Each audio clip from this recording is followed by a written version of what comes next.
Shalom, selamat pagi, Happy Sword Family. Sebentar kita mau mendengar firman Tuhan, sebelumnya mari kita berdoa.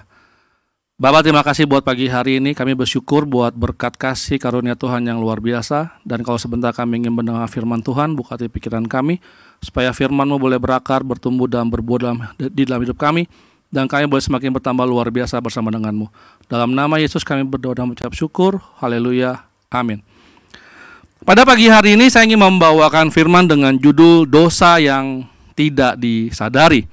Bapak Ibu Saudara sekalian, menjelang akhir tahun, mari kita sedikit merefleksikan kembali hidup kita sepanjang tahun ini. Dan jika ada masih yang tersisa, mari kita belajar untuk kita membersihkan hidup kita dari dosa-dosa yang ada. Pada pagi hari ini ayatnya saya ambil di dalam Ayub yang pertama. Ayat yang pertama, lalu dilanjut dengan ayat yang ke-6 sampai dengan ayat yang ke-12. Begini firman Tuhan. Ada seorang laki-laki di tanah Uz bernama Ayub. Orang itu saleh dan jujur. Ia takut akan Allah dan menjauhi kejahatan. Pada suatu hari, datanglah anak-anak Allah menghadap Tuhan, dan di antara mereka datanglah juga iblis. Maka bertanyalah Tuhan kepada iblis, "Dari manakah engkau?" Lalu jawab iblis kepada Tuhan, "Dari perjalanan mengelilingi dan menjelajahi bumi." Lalu bertanyalah Tuhan kepada iblis, "Apakah engkau memperhatikan hambaku Ayub? Sebab tiada seorang pun di bumi seperti dia yang sedemikian saleh dan jujur, yang takut akan Allah dan menjauhi kejahatan." Lalu jawab iblis kepada Tuhan, "Apakah dengan tidak mendapat apa-apa Ayub takut akan Allah? Bukankah engkau yang membuat pagar sekeliling dia dan rumahnya serta segala yang dimilikinya? Apa yang dikerjakannya telah kau berkati, dan apa yang dimilikinya makin bertambah di negeri itu. Tetapi ulurkanlah tanganmu dan jamalah segala yang dipunyainya, ia pasti mengutuki engkau di hadapanmu." Maka firman Tuhan kepada iblis, "Nah, segala yang dipunyainya ada dalam kuasamu, hanya janganlah engkau mengulurkan tanganmu terhadap dirinya." Kemudian pergilah iblis dari hadapan Tuhan.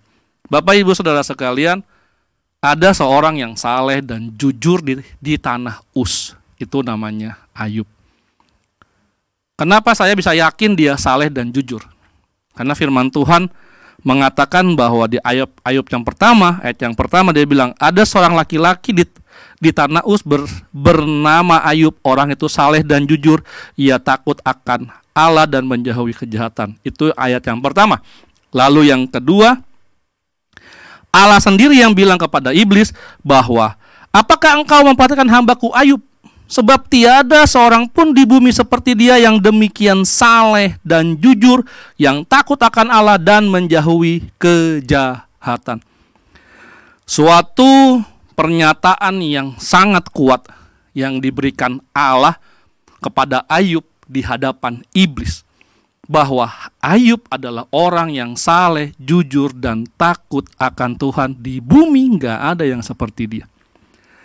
Bapak Ibu Saudara sekalian, kalau kita melihat dan kita mendapatkan suatu legitimasi, artinya suatu pembenaran atau suatu hal yang pasti, ya, dari orang yang memang cukup berkuasa, pasti kita senang. Itu baru orang yang berkuasa. Apalagi ini Allah sendiri yang menyatakan kepada iblis lawan kita bahwa kita adalah orang yang saleh, jujur, benar, takut akan Tuhan. Udah pasti capnya ada. Nah, permasalahannya adalah setelah kita bisa melihat seperti itu adalah, kenapa hidup Ayub dari orang yang kaya, tiba-tiba dia bisa menjadi orang yang miskin, melarat, bahkan kalau kita melihat dari firman Tuhan, dia bahkan hampir mau mati dengan borok yang ada dan sebagainya macamnya. Dan lihatlah, saya pikir nggak ada satu orang pun yang bisa menjalani seperti apa yang Ayub jalani. Itu kalau menurut saya. Ya. Makanya saya mendapatkan sebuah pernyataan di sini ya, yaitu karena dosa kita bisa tidak mendapatkan kasih karunia Allah. Sekali lagi nih ya, karena dosa kita bisa tidak mendapatkan kasih karunia Tuhan. Lalu pertanyaannya adalah, apakah Ayub berdosa?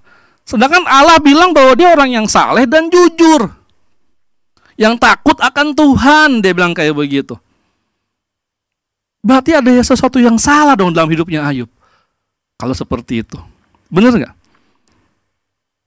Apakah ada dosa yang tersembunyi yang tidak disadari oleh Ayub, Bapak Ibu Saudara sekalian? Tetapi kenapa Allah bilang bahwa Ayub orang yang saleh dan jujur dan benar?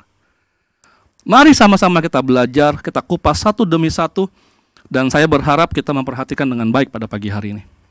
Yang pertama, mengapa hidup Ayub ya, dari orang yang sukses itu ya, tiba-tiba jatuh melarat semelarat-laratnya. Apa yang menyebabkan hal itu terjadi?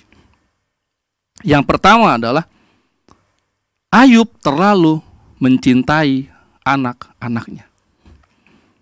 Kita baca di dalam Ayub yang pertama ayat yang kelima. Setiap kali apabila hari-hari pesta telah berlalu, Ayub memanggil mereka dan menguduskan mereka. Keesokan harinya pagi-pagi bangunlah Ayub, lalu mempersembahkan korban bakaran sebanyak jumlah mereka sekalian, sebab pikirnya, mungkin anak-anakku sudah berbuat dosa dan telah mengutuki Allah di dalam hati. Demikianlah dilakukan Ayub senantiasa. Adakah dosa tersembunyi yang mungkin Allah pengen Ayub menyadari hal itu? Mari kita lihat. Yang pertama adalah Ayub terlalu mencintai anak-anaknya. Salah nggak sih kita terlalu mencintai anak-anak kita? Kalau menurut Bapak Ibu Saudara sekalian, salah nggak sih kita cinta anak-anak kita? Saya bilang nggak salah. Ayub melakukan hal itu supaya anak-anaknya kembali menjadi kudus. Karena yang namanya pesta, kalau kita baca di ayat sebelumnya, hampir setiap minggu mungkin anak-anaknya melakukan pesta. Pindah rumah, anak yang pertama, kedua, ketiga, ya. Kan yang namanya pesta terkadang terlalu mungkin ada yang terlalu mabuk anggur atau apapun juga. Mungkin mereka melakukan sesuatu yang tidak baik. Salah nggak kita mencintai anak-anak kita? Jawabannya sih tidak. Lalu bagaimana cara yang benar mencintai anak-anak kita? Kalau memang cara seperti itu tadi kurang benar atau mungkin bagaimana? Saya mencatat di dalam Ulangan 6 ayat yang ke-7 dibilang kayak begini. Haruslah engkau mengajarkannya berulang-ulang kepada anak-anakmu dan membicarakannya apabila engkau duduk di rumahmu, apabila engkau dalam perjalanan, apabila engkau berbaring, dan apabila engkau bangun. Bagaimana caranya kita mengajarkan anak-anak kita? Dengan cara yaitu takut akan Tuhan. Ayub ketika anak-anak yang melakukan pesta dan setelah pesta, ya, dia memanggil mereka, menguduskannya mereka. Tetapi sebenarnya Ayub mengajarinya nggak sih anak-anak itu? Ayub ngajar ke anak-anaknya supaya mereka harus melakukan hal yang benar, jangan melakukan hal yang seperti ini, seperti itu. Mari Bapak Ibu Saudara sekalian, pada pagi hari ini kita belajar untuk kita jangan sampai kita terlalu mencintai anak-anak kita dan kita membuat Allah itu cemburu. Jadi pada pagi hari ini kita belajar satu hal dulu ya. Jangan kita terlalu mencintai anak-anak kita. Ingat bahwa Allah kita adalah Allah yang pencemburu. Mari kita berdoa. Bapak, terima kasih buat pagi hari ini.